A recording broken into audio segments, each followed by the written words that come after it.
women always go to the doctor to get a mammogram, to check everything's okay with your breasts.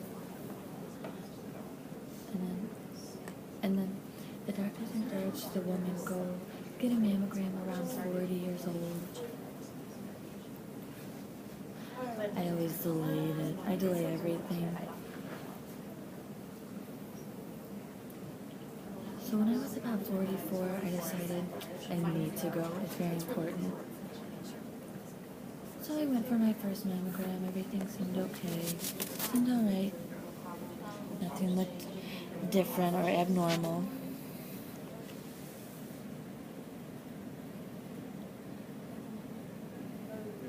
And then the doctor at where I got the mammogram sent me a letter, said that I need to go again. So in 2011, in January, I got the letter in December, and I waited until January and I read it. And it was my break during the fall and the spring semester. And I scheduled my second mammogram when I was 45. So I went, I got my mammogram, finished, went home, and then the next day I received a call from the mammogram, the doctor's office, and they said, the results look it's not very clear, suspicious, not very clear. Something looks funky, so I had to go back and get a second mammogram just to make sure everything's okay. So I thought, oh, fine, no problem. I'll check my schedule 2-3 weeks later. And the doctor said, no, I can't wait 2-3 weeks later. I have to schedule it for tomorrow. And so that must have meant it was serious. So then I went back to the doctor to get another mammogram. And I informed my husband that I was going to get the mammogram again. And my husband and I went together. I got my second mammogram. They took more in-depth pictures. The pictures were more in-depth. And I thought, oh, mammogram, I'm done. I can go home. And the doctor said, no, I need to wait in the room. So my husband and I waited in the room. And the radiologist evaluated my results and let us know. And my husband and I had coffee. We were talking. And then we went in the obvious. And 5 people were all sitting at a table. And us 2 joined. And that minute we walked in, I knew something wasn't good. And they showed us the pictures of my breast. And then the right breast, something looks suspicious. Looks a little like could be possible cancer. And then the doctor arrived and decided we needed to do a biopsy. So he used a needle, and we scheduled on that following Friday. And that following Friday. It was Friday, but they weren't on. They wanted on Monday. So then I went back to the hospital on Monday. In the room, something strange happened. The table, it was a clear through metal table, and you could see through it. And it had 2 holes. That means the woman lies down on her stomach and her boobs are hanging down through the holes. And the doctor will come underneath with the needle and it was a pinch, and he would take some skin and he would run some tests. And then I was still on the table just waiting. And then I waited. It was no problem. I don't mind. And then when I was laying down at the table, I felt shocked. I sat down at the table, and so many people were coming and asking if I was okay. And then I realized that I had cancer. And then I was like, oh man, what does that mean for my life and for my future? And the results of the biopsy test came back fast. And then 2 days later, that Wednesday, I went home, and the doctor called me and said, yes, I have cancer. And he gave me the name of the surgeon. And so I went to go see the surgeon. We discussed for a CAT scan. And So again, my husband and I went again with the surgeon. We all talked, and the surgeon was a woman, and she was very nice. She wasn't very soft, sensitive, be around the bush person. She was a direct, blunt person. She told me that I had stage 1 cancer.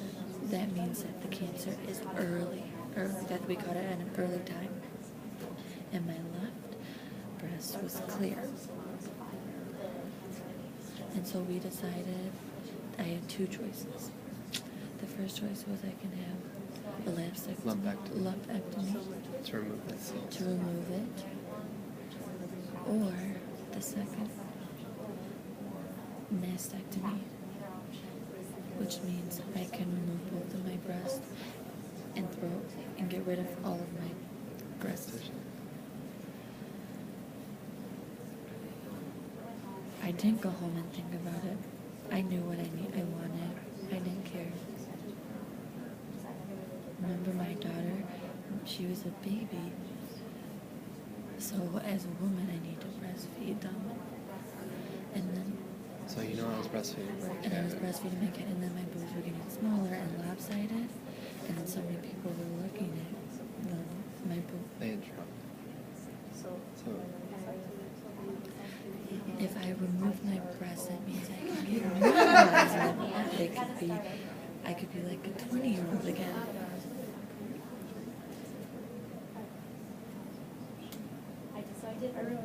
So I did that because I didn't want to obsess forever.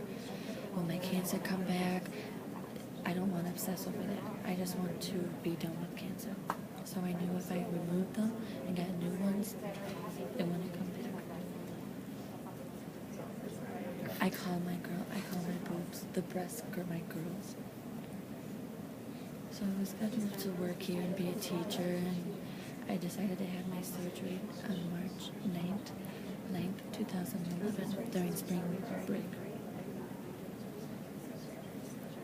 And then the following week, I would have the phone meeting with the students. So 3 weeks later, I came back to work. And I went back to the doctor's after 4 weeks later.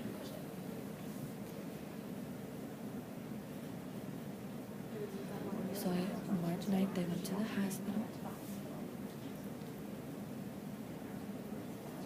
And I had to go to the plastic surgeon.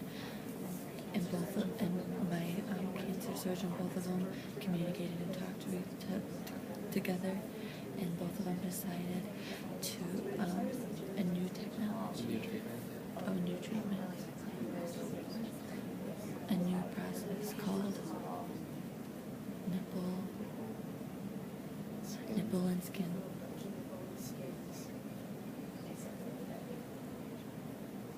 Mastectomy, meaning my skin and my nipples stay, and the surgeon would cut around the nipple and would take the lump, the breast tissue, and remove that, and then would replace it with water, and my nipple would stay there and my skin would stay there. So it's not like they just cut your whole breast off of your skin. Alright. Decided it was a new technology on how to remove the breast tissue.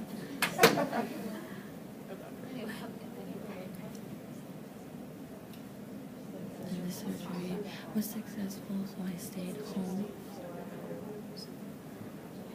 for about 3 weeks. I stayed home, and then I came back to work, but I couldn't sign because my whole breasts were so sore and they hurt. And luckily that the students were just interpreting so that I could talk. And I would sign very small, but I couldn't move my arms, and I couldn't do my hair. I couldn't really do anything that involved a lot of movements with my arms and my body. And in about 6 weeks, I was normal. I was